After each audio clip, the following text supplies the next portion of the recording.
nafsi wa man kafara fa inna Allaha ghaniyyun hamid. Siapa yang bersyukur kepada Allah, maka syukur itu untuk dirinya sendiri. Siapa yang kufur, maka Allah Subhanahu wa taala Maha Kaya. Allah Subhanahu wa taala Maha Terpuji. Wa in ta'udhu ni'matallah la tuhsuha.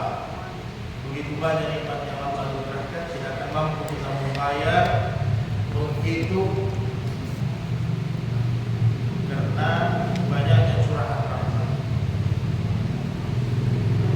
Mudah-mudahan semua nikmat Allah membawa kita kepada ketakwaan yang sempurna. Kemudian tidak kalah pentingnya Allah jadikan kita sebagai umat Rasulullah SAW. Ini adalah nikmat yang besar. Sebagai ta'zim kita bersama-sama pula sebagai tanda syukur, kita kirimkan salawat kepada baginda Sayyidul Anbiya wal Mursalin Muhammad bin Abdullah al-Mustafa sallallahu alaihi wasallam. Insyaallah semua kita yang hadir di tempat ini akan bersama dengan Rasulullah nanti di yaumil qiyamah. Nas'aluka murafaqatan ma'an Nabi sallallahu alaihi wasallam fil jannah. Bersama Nabi kita di dalam surga. Amin ya rabbal alamin. Allahumma shalli ala sayyidina Muhammad wa ala ali sayyidina Muhammad fil alamin innaka Hamidum Majid. Assalamu alayka ya Rasulullah, assalamu alayka ya Nabi Allah, assalamu alayka ya Habibullah. Rasulullah bersabda dalam hadis-hadis sahihnya bahwa tidaklah dulu hamba-hamba Allah dalam majelis-majelis ilmu kecuali Allah Subhanahu wa taala akan menurunkan kepada mereka ujian rahmat yang Allah turunkan kepada kita. Kemudian Allah memberikan juga kepada kita sakinah, wa nunazzilus sakinah, ketenangan. Yang mana ketenangan ini susah kita dapatkan kecuali dalam majelis-majelis agama, kecuali di rumahnya Allah. Dan orang-orang yang senantiasa dulu dalam majelis-majelis ilmu, maka mereka bersama dikelilingi oleh para malaikat. Dalam hadis sahih kita dikelilingi para malaikat, sehingga malaikat ini akan melihat kita sebagaimana kata Nabi, kita melihat bintang-bintang di langit, ada cahaya, sehingga malaikat akan berkata, man hum ya Rabbi, siapa mereka itu? Maka mereka itulah orang-orang al-mutajalisuna fillah, yang duduk dalam majelis semata-mata karena Allah. Al-mutawaziruna fillah, saling berziarah semata-mata karena Allah dari tempat yang berbeda. Maka doa para malaikat kepada kita hanya ada dua kata dalam majelis ini.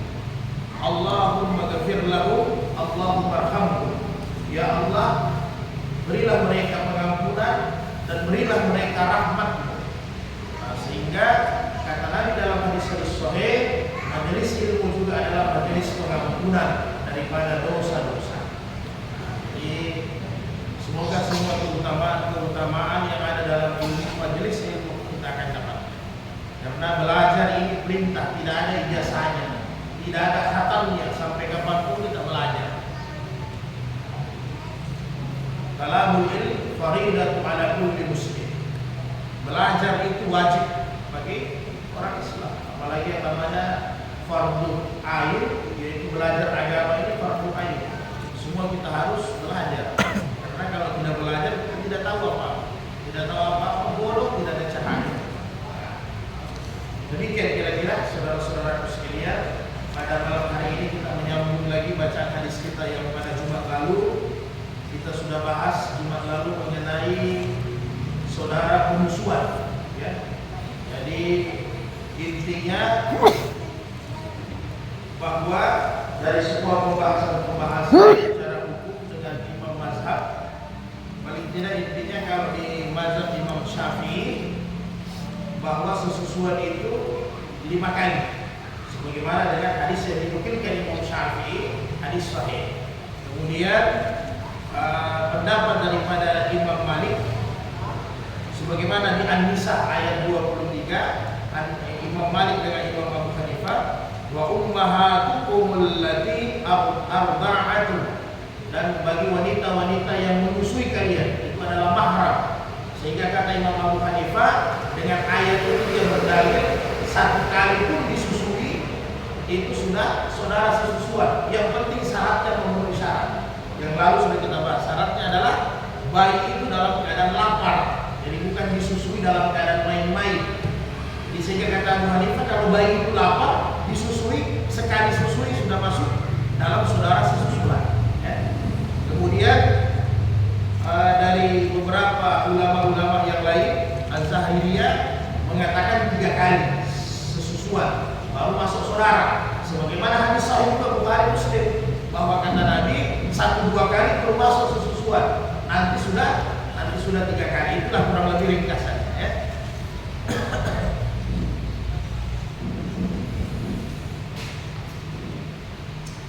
Pada malam hari ini kita akan menyambung bacaan hadis kita di babun nafaqati.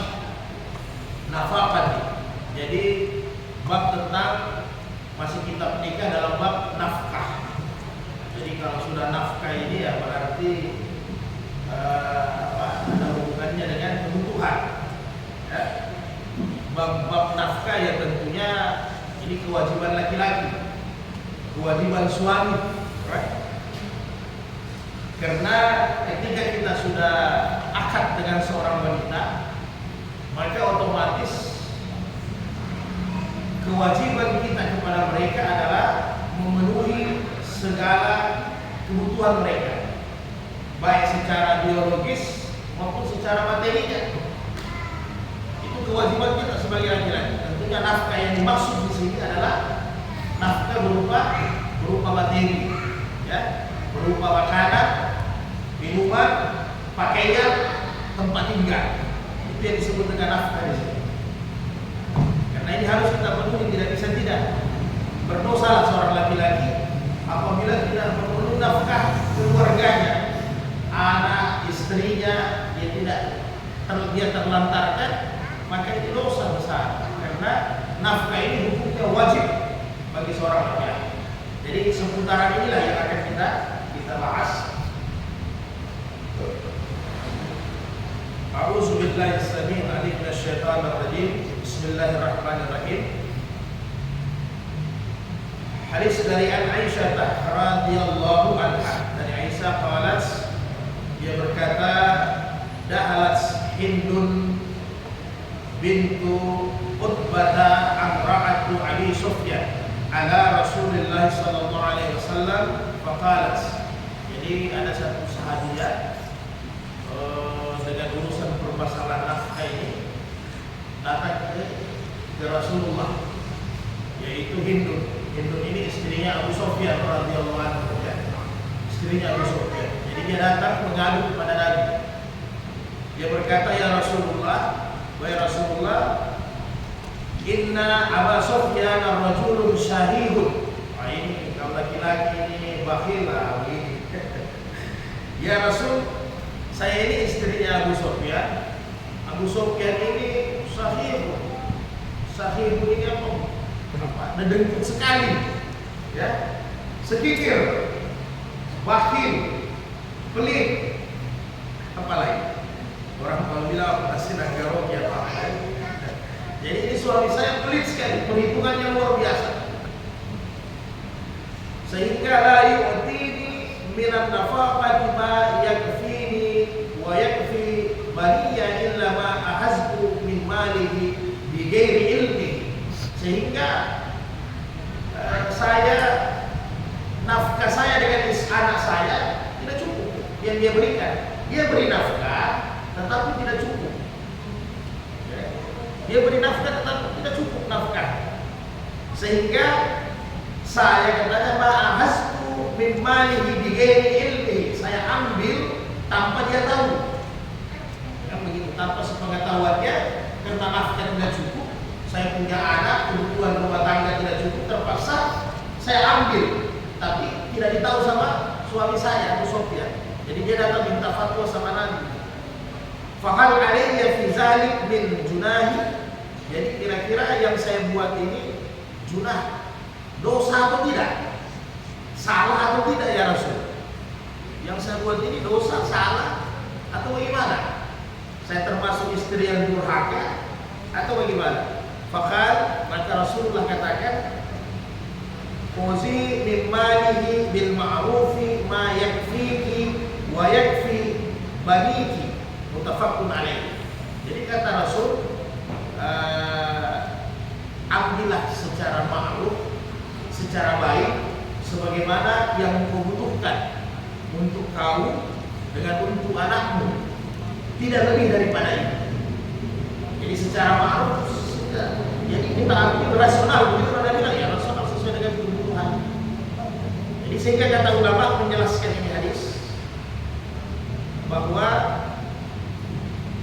kalau terjadi seperti begini, seorang istri tidak tercukupi kebutuhannya dan suaminya ini memang bakhil, maka lajuna tidak ada dosa bagi seorang istri untuk mengambil beberapa dari suaminya tanpa sepengetahuannya, karena memang kebutuhan pokok.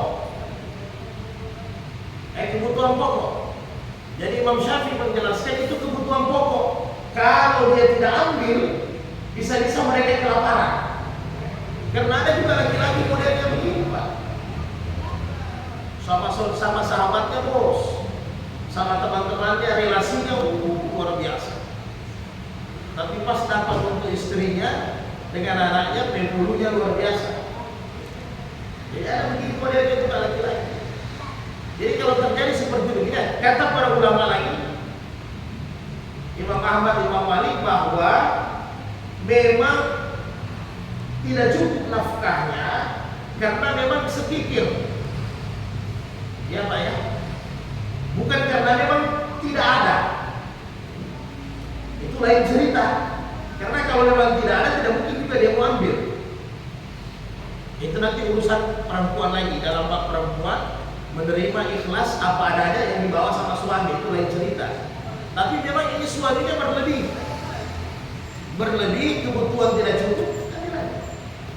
Tapi ini jangan kita kasih dasar semua dalil untuk ibu-ibu, untuk istri. Nanti terakhir beli HP, ganti HP, diambil duit suaminya, tidak boleh.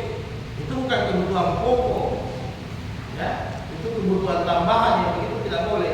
Terakhir ya, apalagi kalau sekarang kan banyak online dan sebagainya. Jadi tidak ada alasan. Jadi ini yang dimaksud para ulama adalah kebutuhan pokok yang tidak terpenuhi. Beras yang kita masak mungkin 1 hari, umpamanya 1 hari 1 kilo, ya kan? Suami beli per hari setengah kilo, ya. Tapi jangan biasakan beli beras 1 kilo per hari ya. Jadi suami beli setengah kilo, jadi tidak cukup. Dan suami punya duit, dia bisa ambil untuk ketambahan kebutuhan pokoknya. Boleh. Jadi ketika kita sudah menikah, itu memang sudah harus resiko. Kita seorang laki-laki sebagai kepala rumah tangga, nahkoda, itu sudah kita perhitungkan. Sudah begitu menikah, punya anak 1 sekian biayanya, punya anak 2 sekian biayanya. Ini kebutuhannya harus diatur. Sudah begitu, itulah perjuangan, ya. Tapi kan tidak sia-sia kata satu butir, 1 teguk yang kita berikan kepada anak dan istri itu sedekah luar biasa. Sedekah. Jadi tidak sia-sia, bukan hanya nafkah, tapi ada sedekahnya, Pak ya. Jadi kalau begini keadaannya, bolehlah seorang perempuan mengambil sedikit dari suaminya karena memang kebutuhan pokoknya tidak terpenuhi dan itu tidak berdosa, ya. Itu tidak berdosa. Tapi jangan ganti televisi. Jangan kebutuhan tambahan menambah emas. Dia harus minta izin sama suami, tidak bisa tidak. Kemudian Antariq al-Muharibi radhiyallahu anhu kadinna al-Madinata, kami datang mimbar. Rasul sementara berdiri di atas mimbar, yahtubun nasa wa yaqul, dia berkhutbah dan berkata kepada semua yang hadir, yadul mu'ti ulya wa abda'u biman ta'ulu ummika wa abaka wa uhtaka wa akhaka summa adnaka fa adnaka. An-Nasa'i Sahih Ibnu Hibban wa Daruqutni. Jadi hadis sahih, ketika saya datang ke Madinah, saya lihat Rasul lagi berkhutbah di atas mimbar, berkhutbah kepada semua orang. Kemudian Rasul berkata bahwa tangan yang memberi itu mulia, ya, tangan yang mencari nafkah itu mulia. Jadi jangan main-main. Tangan yang mencari nafkah itu mulia. Ya. Kenapa? Karena bukan tulis, bukan kayak dalam profesi, dalam bab kasab maisha kita sudah bahas bahwa bukan ada seorang laki-laki dia ambil tali kemudian dia ke hutan kumpul kayu bakar, dia jual kayu bakar untuk nafkah keluarganya, maka dia seperti orang yang berjuang di jalan Allah, mulia. Ya, mulia. Bukankah dalam bab yang lalu kita sudah bahas ada seorang sahabat yang tangannya kasar, ya, karena dia bekerja keras sebagai guru, sebagai tukang. Rasulullah puji, luar biasa. Jadi jangan main-main. Orang yang mencari nafkah itu mulia tangannya, kata. Kemudian kata Nabi, mulailah wabda biman ta'ul, mulailah memberi nafkah kepada yang paling wajib, paling dekat. Ibumu, bapakmu. Ini kalau dia masih muda, ya. Kalau dia masih muda, ibumu, bapakmu, wa uhtaka, saudara perempuanmu, wa ahaka, saudara laki-lakimu, summa adlaka fa adlaka, dan kau yang lebih tahu mana yang dekat sesudahnya. Jadi itu cara memberi nafkah.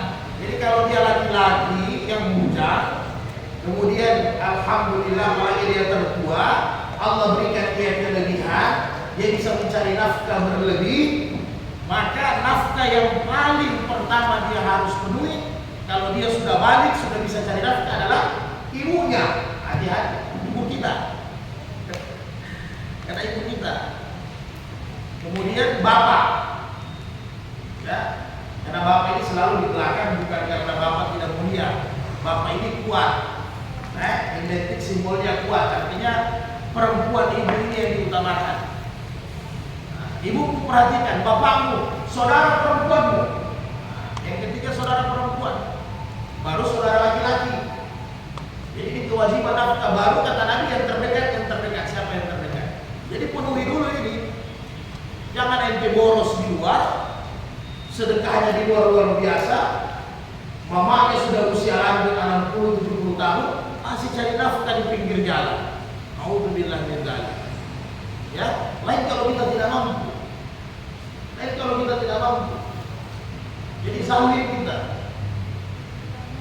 Apalagi kita sudah berkeluarga, nafkah pasti lebih banyak lagi sama istri sama anak, sampai terlupakan orang tua. Banyak yang terjadi begitu. Karena orang tua ditanya, kenapa? Saya tidak mau repotkan anak-anak. Luar biasa orang tua kita. Padahal ketika kita kecil, kita repotkan terus orang tua. Dan tidak terjadi banyak terjadi. Kita ada berapa anak? Saya punya anak 8.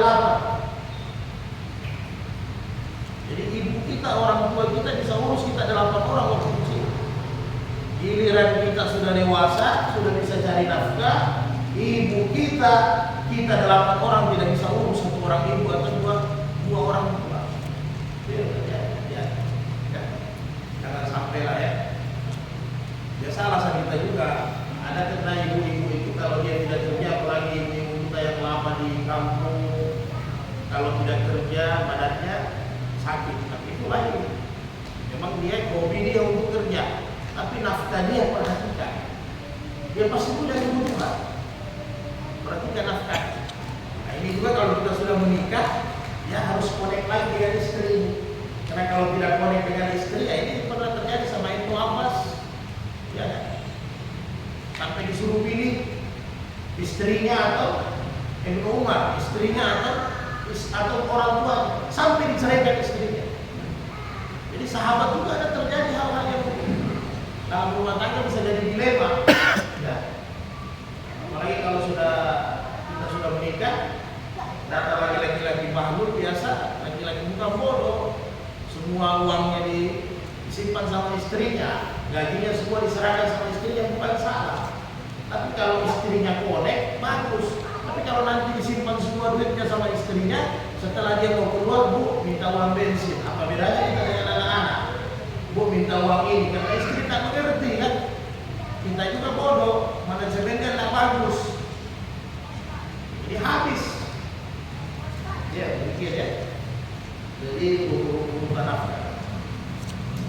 Kemudian An Abi Hurairah radhiyallahu anhu qala Rasulullah sallallahu alaihi wasallam lil mamluki ta'amuhu wa kiswatuhu.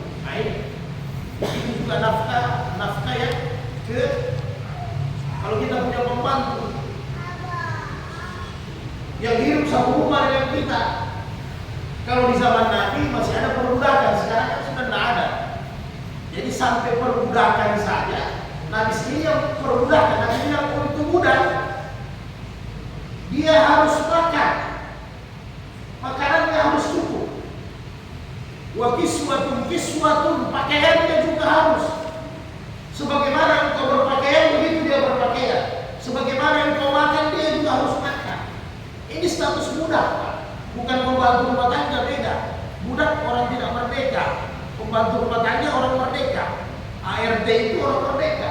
Jadi budak saja di zaman Nabi harus makanannya, pakaiannya dicukupi.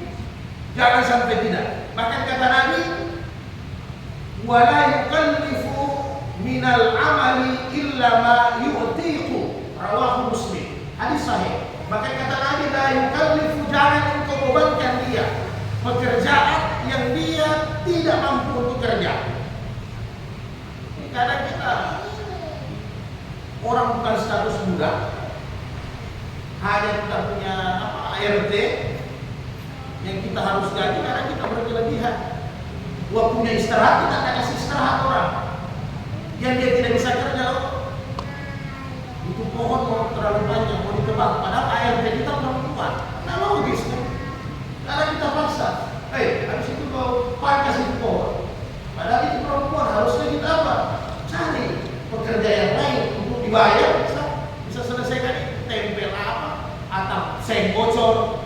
Ini kan tidak logis itu, di luar daripada urusannya pembantu. Jangan dipaksakan yang bukan urusannya, yang di luar kemampuannya. Tak boleh kita paksakan. Waktu istirahat ya istirahatlah. Lain cerita kalau memang kita bayar dia, perjanjiannya, akadnya, anak saya, kau jaga anak saya malam hari, pokoknya dengan makanannya. Nah, itu lain cerita. Memang perjanjian kerjanya sudah begitu. Tapi jangan dia tidur, kita saja butuh istirahat, apalagi dia. Jadi yang punya pembantu rumah tangga, hati-hati jangan menzalimi. Ya, jangan menzalimi.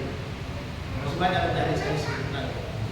Jadi jangan dipaksa kalau dia tidak mampu. Jadi ingat, pembantu rumah tangga itu juga adalah kewajiban nafkah kita.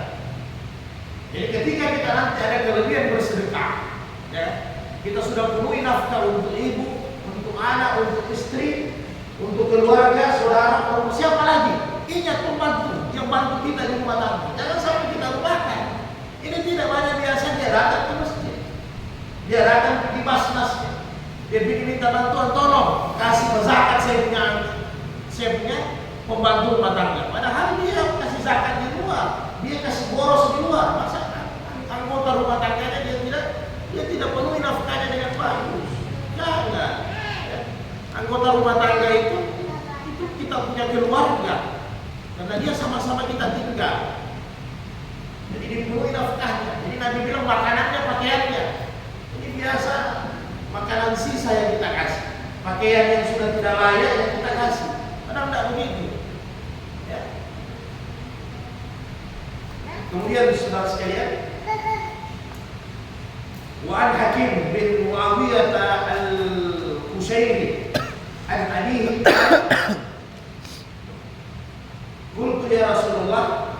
Hakim bin Muawiyah al-Qushairi berkata, ya Rasulullah, ma haqqu zawjati ahadana alaihi. Kan, jadi dia bertanya, ya Rasul, apa hak dari istri itu?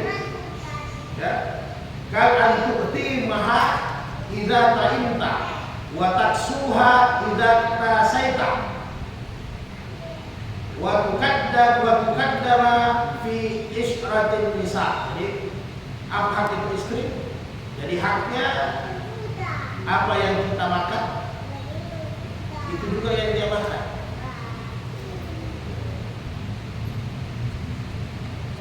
Jenis pakaian yang kita pakai, itu juga. Jadi ada keseimbangan. Itu juga yang kau berikan sama istri. Karena dia sadar tidak begini Pak suami. Ya. Dia pakai baju bermerek, harganya 1 juta. Atau dia pakai tas bermerek atau sandal bermerek. Ya, istrinya disuruh bawa dicakar. Kau usah dicakar itu saja. Hati-hati Pak, dosa. Nggak boleh begitu.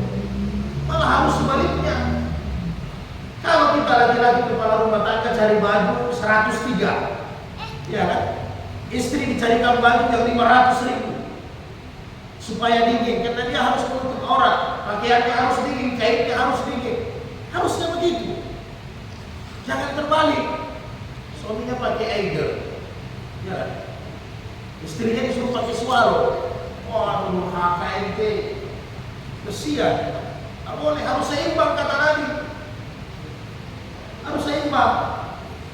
Dia boros, istrinya ditarget untuk iring, untuk juhud, ya kan? Target istrinya zuhud, Aisyah pakaiannya ditambah, Rabi ditambah, tapi dia ganti pakaian terus, tambah terus. Nah, harus seimbang. Ya, jangan sampai tidak seimbang ya. Disuruh istrinya cari cakar, dia pergi di toko-toko besar. Begitu juga makanan Pak, banyak yang begitu. Jadi banyak-banyak kita juga lagi-lagi ini istighfar. Saya dan kita semua. Biar bagaimana kita pernah lalai, hati-hati. Ya, kita di luar dengan teman, dengan relasi kita makanan enak-enak. Baru dihantar istri di rumah makan tahu tempe saja ini. Syukur nikmat.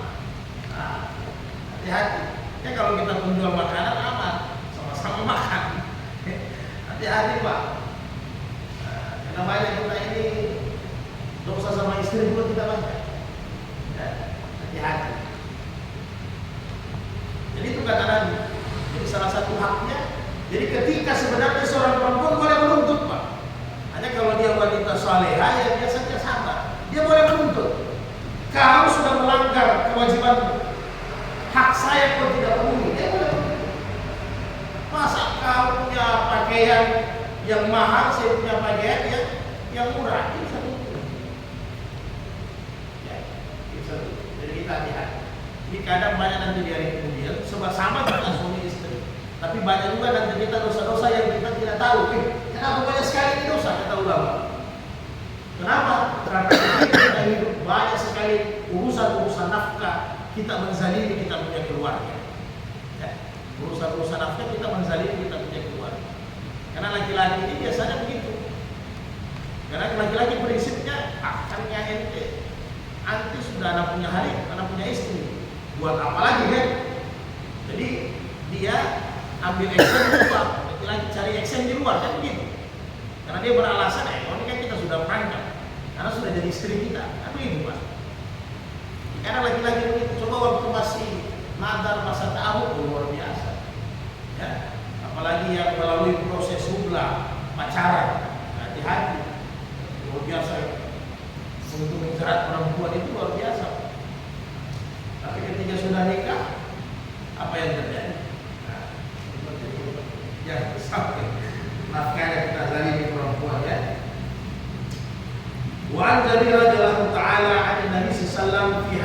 haji.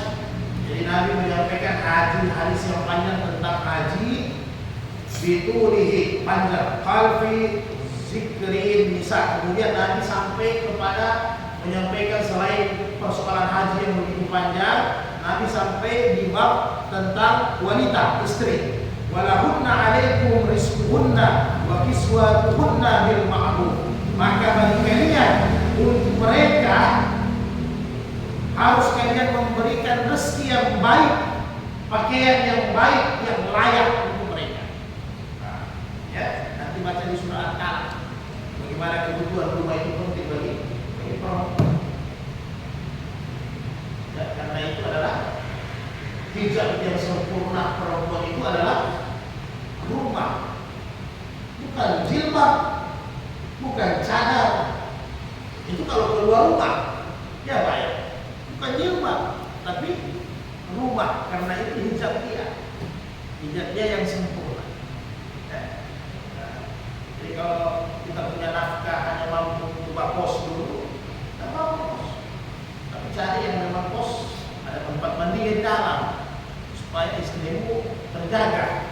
Ya, cari yang layak, yang rumah sewa yang masuk akal, karena baru itu kemampuan kita untuk menafkahi. Tak apa-apa, penting layak, jangan tidak layak. Karena yang banyak dalam rumah itu istri kita, bukan kita. Istri kita yang banyak dalam rumah.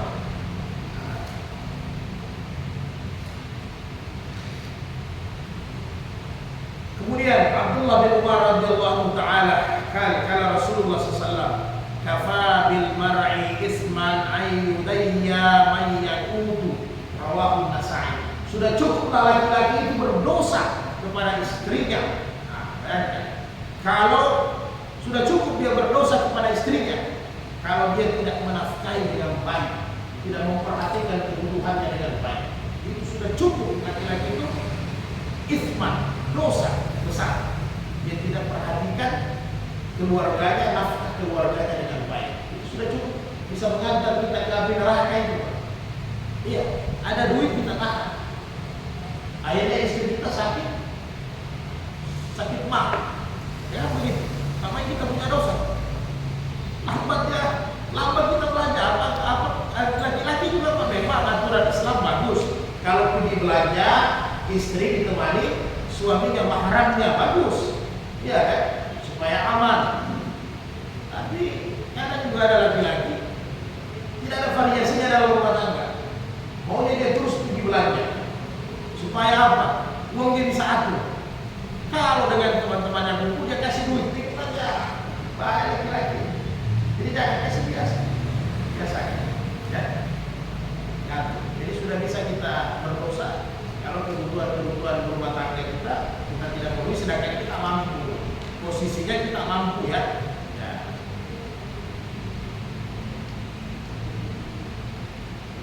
Wa inda Muslim di lafzin, dan lafaz Muslim dengan lafaz Muslim yang lain di Sahih Muslim, an yahbisa amman yamliku qutam. Dia mampu tapi dia tahan hartanya untuk istri dengan anaknya. Nah ini maksudnya. Dia mampu, dia tahan. Dengkut ya. Dia tahan. Akhirnya nanti dia cangkirnya, dia piringnya, semua sudah pecah ujung-ujungnya. Apa istilahnya kalau retak? Kalau ini kepala rumah tangga makhluk ini.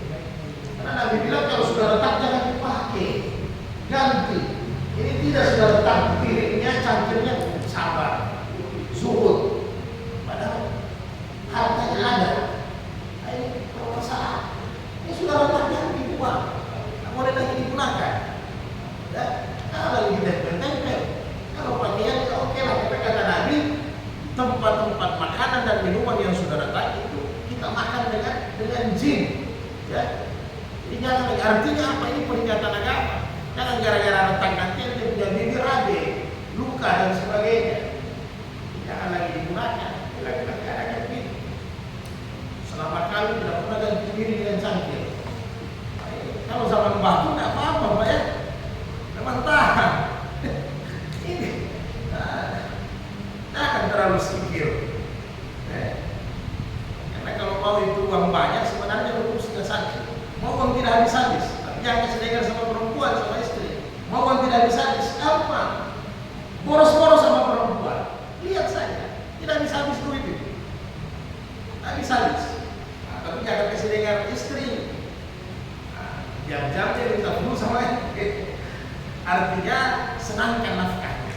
Artinya kalau makan nasi tambah dengan buah. Kalau sudah buah, kalau sudah ada ikan tambah dia dengan daging, kasih senang juga istri. Yang tidak tiap hari sekali-kali waktu yang memang kita mampu. Ini artinya kita mampu ya. Jangan kalau kita tidak mampu kita paksakan. Kita mampu. Ini yang Nabi tidak suka. Dia mampu tapi dia tahan-tahan. Tak boleh. An Jabir yarfa'u fil hamilil mutawaffi anha zawjuha qala. Jadi ada seorang perempuan suaminya meninggal, kemudian bertanya sama Nabi bagaimana nafkahnya. Ya, suami istri, suami meninggal bagaimana nafkahnya. Jadi kata Nabi, la nafaqata laha.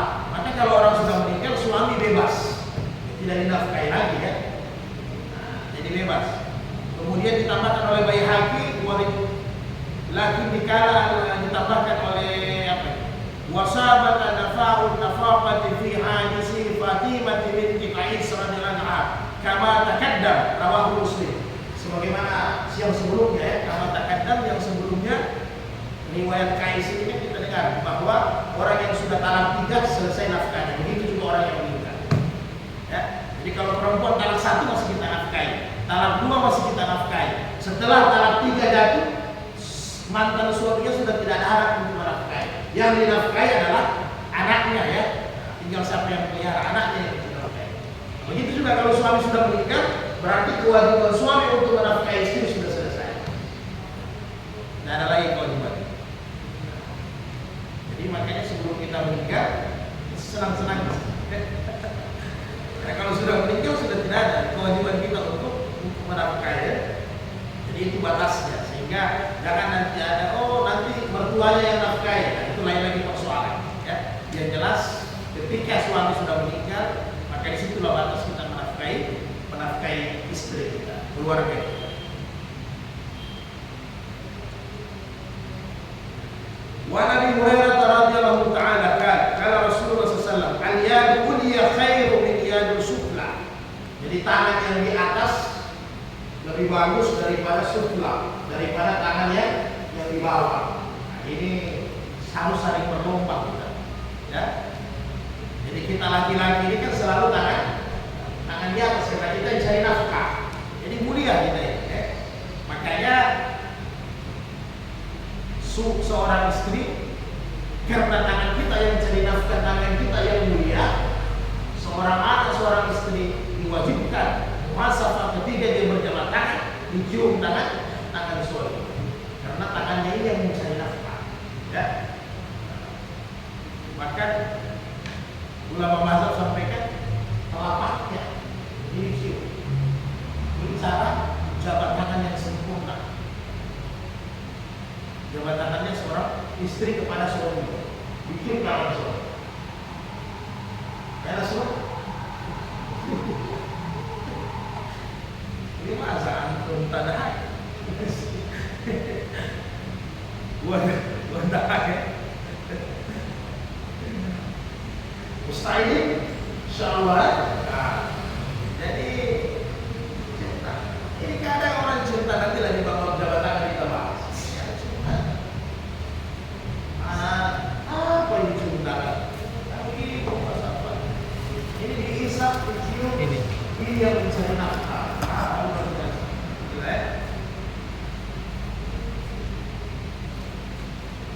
Nah sekarang bapak pergi dulu bingi dong, terus kembali. Bingi jangan nanti kembali bapak terus begini jangan nanti kembali.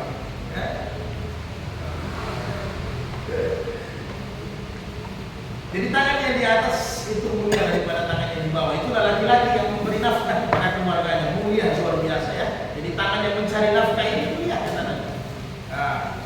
Wa yabda'u ahadukum biman ya'ul.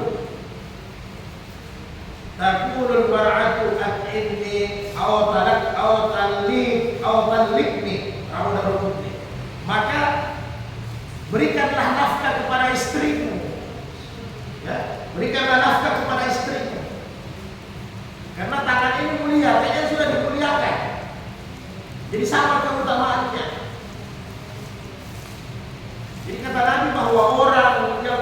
nafkah dia berikan untuk keluarganya itu seperti fisabilillah. Setiap butir fi kulli habis sedekah. Setiap butir itu adalah sedekah. Yang luar biasa. Maka berikanlah nafkah kepada keluarga. Dan perempuan, kata Nabi, kalau ada suami yang tidak berikan dia nafkah, ya, kalau ada suami yang tidak berikan dia nafkah, tidak penuhi kebutuhan nafkahnya, padahal itu laki-laki mampu, maka dia bisa katakan dua perkataan kata Nabi. At'imni aw talliqni, kasih makan saya, nafkahi saya, aw talliqni, atau ceraikan saya. Apa-apa, Pak. Itu haknya perempuan boleh. Siapa yang mau lapar terus? Iya kan? Siapa yang mau susah? Suaminya mampu, apalagi kalau bakhil, maka istri boleh berkata, kasih makan saya, nafkahi saya, atau ceraikan saya. Itu boleh. Perempuan boleh minta. Maka ketika perempuan datang ke pengadilan agama untuk mencari keadilan, yang lalu sudah kita bahas, apakah karena suaminya mabuk, ya kan? Suaminya tidak salat, suaminya KDRT, termasuk suaminya tidak kasih nafkah, itu hakim cepat untuk ceraikan, harus diceraikan, Pak. Dan kalau laki-laki memang sudah tidak mampu kasih nafkah istrinya, ceraikan istri Anda. Kalau memang Anda sudah tidak mampu, ya, ceraikan istri Anda. Nah, maka kata para ulama lagi, demikian juga. Kalau laki-laki sudah tidak mampu secara biologis juga, ceraikan istri Anda. Ya, jangan selalu sok-sok perkasa. Kalau memang sudah tidak bisa, ceraikan istri Anda. Lain kalau ada musyawarah, lain kalau istrinya yang tidak ada masalah. Ya Pak ya, karena jadi masalah itu Pak. Sedangkan aman saja keluarga, kadang nafkah sudah berlebihan, ya kan? Gumnya juga bagus, kadang masih berselingkuh. Ya, coba. Bagaimana kalau yang begini-begini tidak beres, lebih parah lagi. Kayak hati-hati. Jadi kalau tak mampu kasih nafkah, ceraikan istri Anda. Karena itu sudah tidak mampu. Oh iya Pak.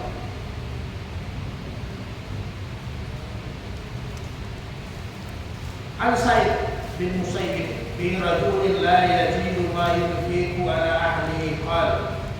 Jadi seorang laki-laki yang tidak mampu lagi menafkahi istrinya, yufarriqu bainahuma, maka pisahkan saja mereka. Jadi kita juga orang tua bijak. Umpamanya kita anak laki-laki, anak kandung kita. Jadi kalau memang kita punya anak kandung sudah tidak mampu mempersembahkan istrinya, kita pisahkan mereka. Maka ditanya, aharaja Sa'id bin Mansur, ini dari Sa'id bin Mansur. An Sufyan, an Abi, dia berkata Sufyan, apakah kau qultu li Sa'id bin Musayyib sunnah? Apa yang dibilang Sa'id bin Musayyib ini adalah sunnah, seperti anjuran Nabi? Fakal sunnah, iya, itu anjuran Nabi. Jadi kalau laki-laki sudah tidak mampu nafkahi, pisahkan. Ini Sa'id bin Musayyib ini muridnya Ibnu Abbas, ya tabi'in, muridnya Ali bin Abi Thalib, muridnya Ibnu Umar. Ini Sa'id bin Musayyib, ya tabi'in. Jadi ini sunnah, ini dari Nabi aturannya. Jadi jangan lagi kalau memang tidak mampu ya mundurlah. An Umar radhiyallahu anhu ta'ala annahu kataba ila imra'atin li'ijnadi fi rijalin qabu an nisa'ihim an yahuzuhum bi an yunfikuna aw yutalliqu fa inna talliqu ba'asu min nafaqati ma hasabu ma habasu akhraja Syafi'i al-Baihaqi bi isnad hasan. Jadi Umar ketika mengutus pasukan-pasukan syariah, pasukan-pasukan di perbatasan, pasukan-pasukan dakwah, pasukan-pasukan jihad, kalau sudah lama Umar peringati mereka sebelum berangkat semua. Lengkapi kebutuhan nafkah istri-istri kalian sebelum kalian tinggalkan. Jadi lengkapi kebutuhan nafkahnya sebelum kalian tinggalkan. Kenapa? Nanti bawa fitnah yang besar.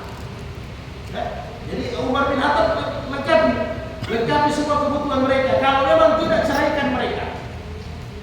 Karena nanti bahaya. Maksudnya paham? Biasa pasukan-pasukan syariah itu sampai 3 bulan Pak. Jaga perbatasan. Sama lah kalau sekarang askar askar ya, tentara-tentara. Itu sampai berbulan. Ya kalau sekarang enak, negara yang biayai ya. Ya kan begitu, kalau sekarang aman.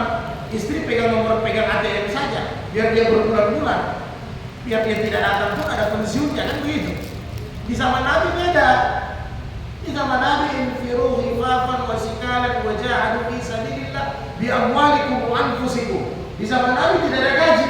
Kamu keluar membantu agama itu dengan harta dan dirimu. Jadi tidak digaji seperti askar sekarang. Makanya disampaikan sebelum kalian pergi untuk berjuang, penuhi nafkah istri kalian. Apa bisa jadi sampai berbulan. Umar kasih batas sampai 4 bulan. Di perbatasan ganti lagi, 4 bulan ganti lagi. Karena dia harus urus kebutuhan nafkah keluarganya, jangan sampai habis. Demikian juga kebutuhan biologis ada batasnya. Jadi kalau memang tidak mampu, Umar bilang ceraikan. Kalau nggak ada berangkat, selesai kan?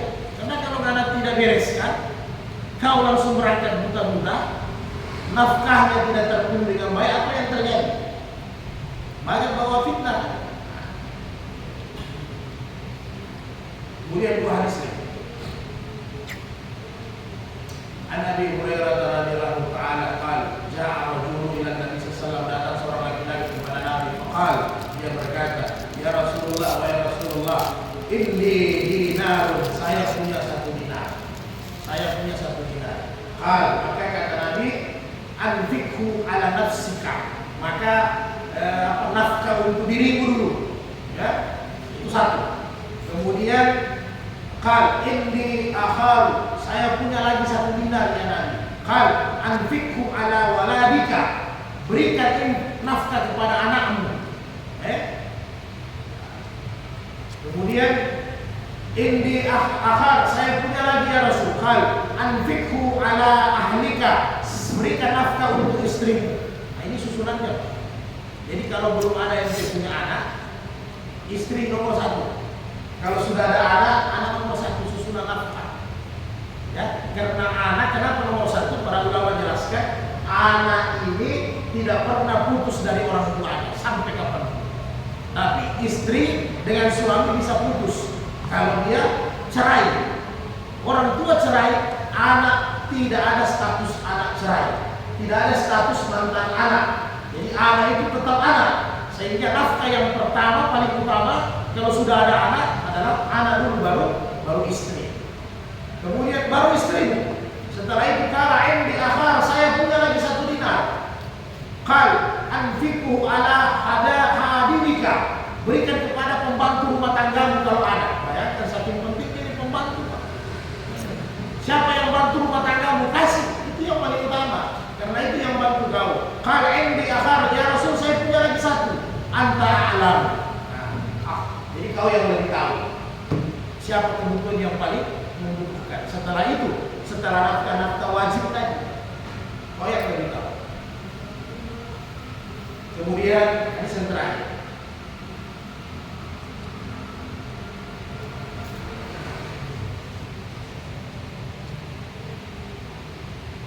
An Bahzin bin Hakim an abihi an jaddihi radhiyallahu anhu qala qultu ya Rasulullah, wa ya Rasulullah, ana amarhu.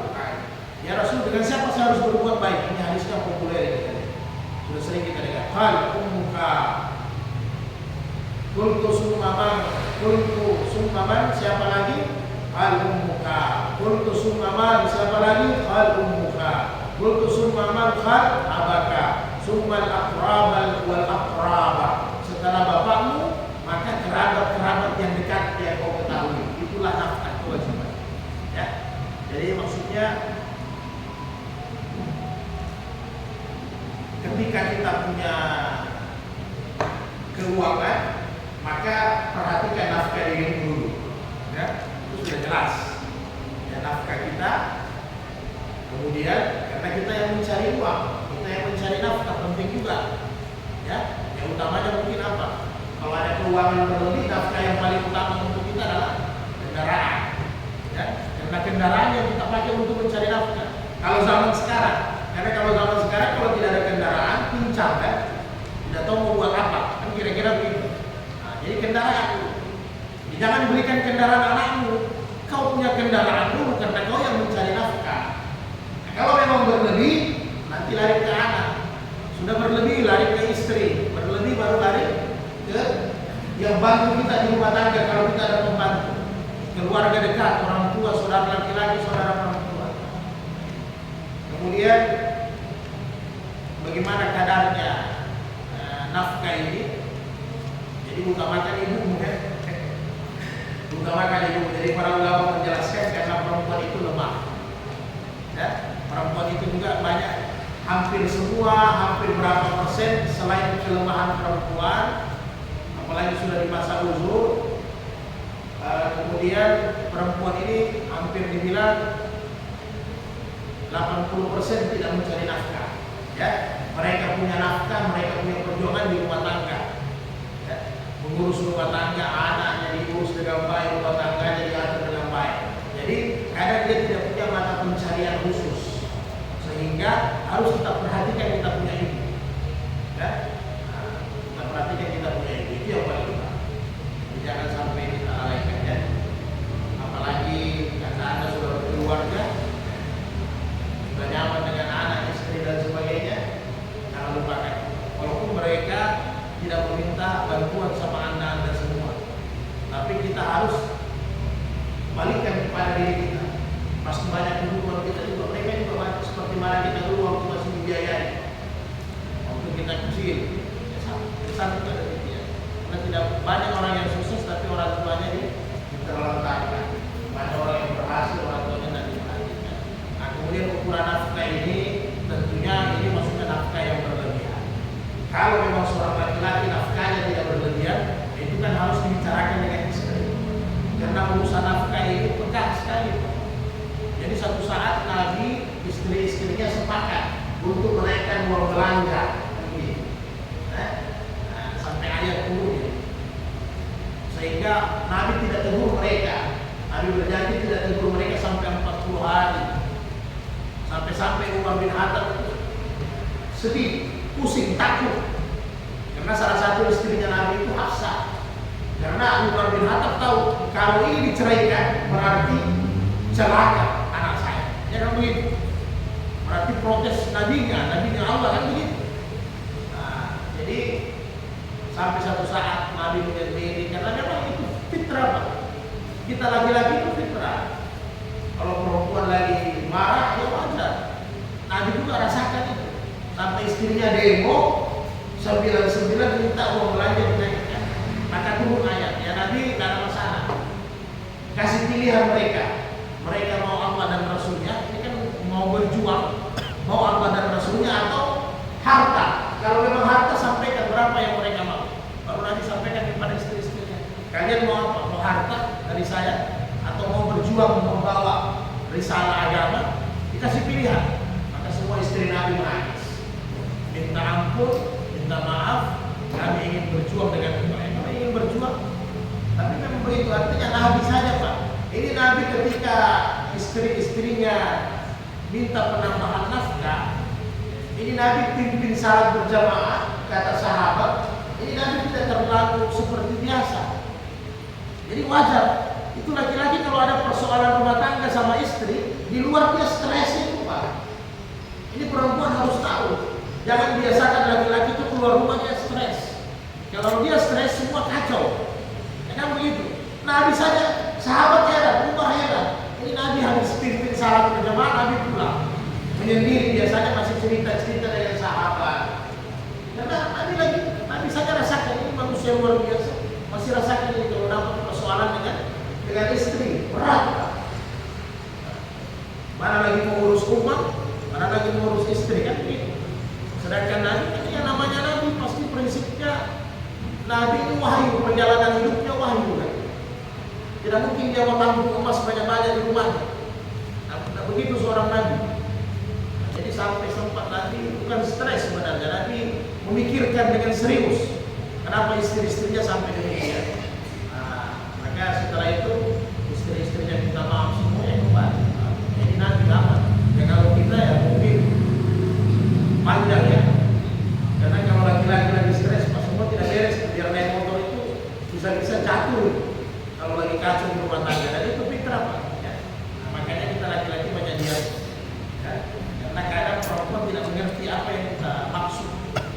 Dia tidak mengerti kita dulu minum kopi, mungkin makan pisang goreng yang dia pikir kita senang-senang. Padahal dia tidak tahu apa yang di otak kita. Ini laki-laki ini luar biasa, apa di otak kita? Apa yang Anda mau makan besok? Anak saya mau bayar SPP, anak saya ada kebutuhan ini.